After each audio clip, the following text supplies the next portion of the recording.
this is Miles Johnston in part 2, taking place at Shepherd's Bush, London. Okay, Miles. Well, earlier in part 1 I mentioned in Poland there was a publisher, Monica Duval, and we 18 months ago were going to do some kind of project to get bases into text. I decided that the easiest way to do that was to use the new software from Adobe, the Adobe Cloud, Creative Cloud software, which had a plugin. One of its features was speech to text. Having been to the Broadcast Video Equipment show, I talked to a professional trade show in the Excel Centre in East London. I actually talked to Adobe. They then told me that their own software was useless. It had too many errors. About 30% at least of spoken content would come up with errors, i.e. it would type, if the software would come up with gibberish or the wrong words. Yeah. And he's basically explained from every practical point of view, it may be useful for reporters when you're doing a short piece to camera to get a basic word count of what's going on, and you can go through that. But the idea of using that on hours of interviews is just going to you're going to be spending so much time doing corrections that you may as well transcribe it to start with. Yeah. So really I lost quite a lot of time on doing that, because the actual, building a computer that would work on that, Windows 10, a whole new board, using a server board. Anyway, the point is that they're lost. Well, it's a hell of a job. So the long short of it is that the only way to do it is to do it just the old-fashioned way. So I've asked for volunteers who could do that, and the idea is once you start, we can just keep progressing, and once one bit's done, that's it. That text is done, and then we can move on. We've had a couple of people volunteer for that. That's if you're able to do it, just do one at a time, but it needs coordinated, so we don't have two people working on the same. That's right. Yeah. Thing. And I mean, the idea simply is just to start on basis 1 and move on, move forward. Yeah. Secondly, thinking of text. Because Richard Dolan, I was talking with Richard Dolan at the Exopolitics conference in Leeds about 18 months ago, and he'd never heard of a lot of the material that's been spoken, a lot of the kind of concepts and a lot of the information that people are talking about, which are available on the video domain. Because if you are a researcher, you can't go through video media. It takes too long. Yeah. What you need to do is skim through paragraphs of written text, find that little bit that you need, and right, that's what, and so forth. Yeah. And you can do that on paper. You can do that on screen once it's converted into text. Yeah. So the information that the witnesses have given, I don't know how many damn videos there are, that needs transcribed. So what I'm asking for is volunteers to do that if they can. Yeah. And then once we've got one set done, that's it, and we just move on. There are people who can do that. They can literally listen and just type away. Yeah.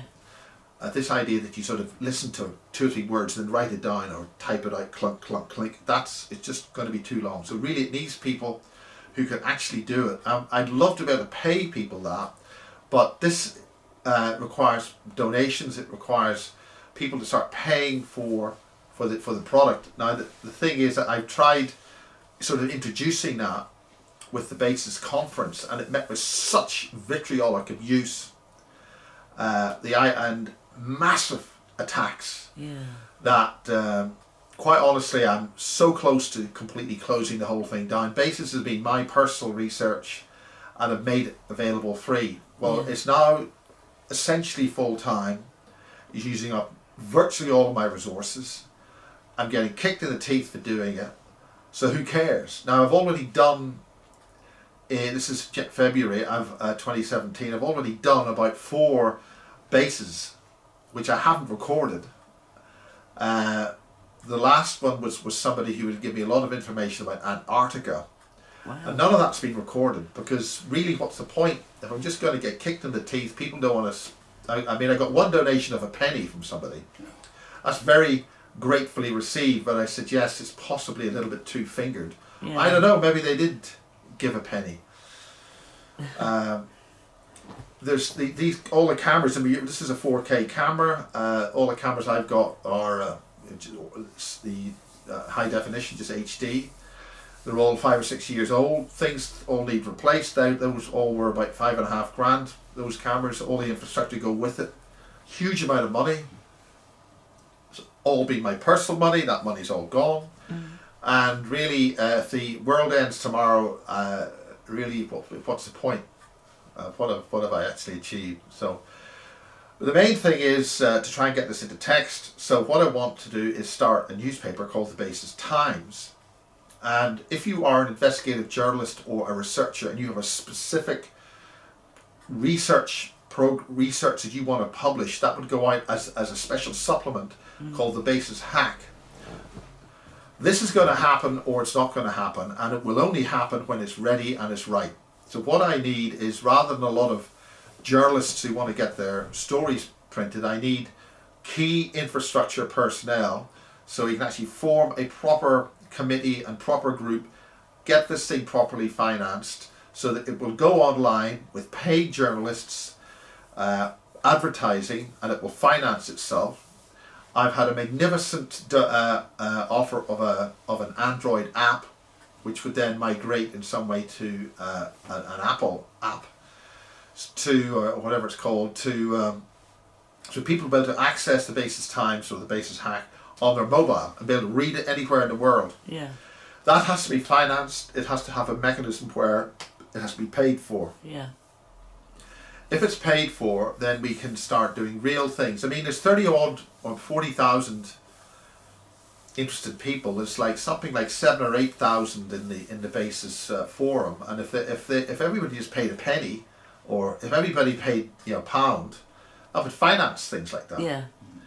But nobody wants to do anything. Paying only like $2.99 or something for a lecture, with all the expense that goes into the lecture, and because people have been able to watch the Basis lectures for free, the numbers who actually attend and therefore help pay for the lecture of the hall. I mean, one hall, just the lighting technician for the weekend was £800 plus VAT.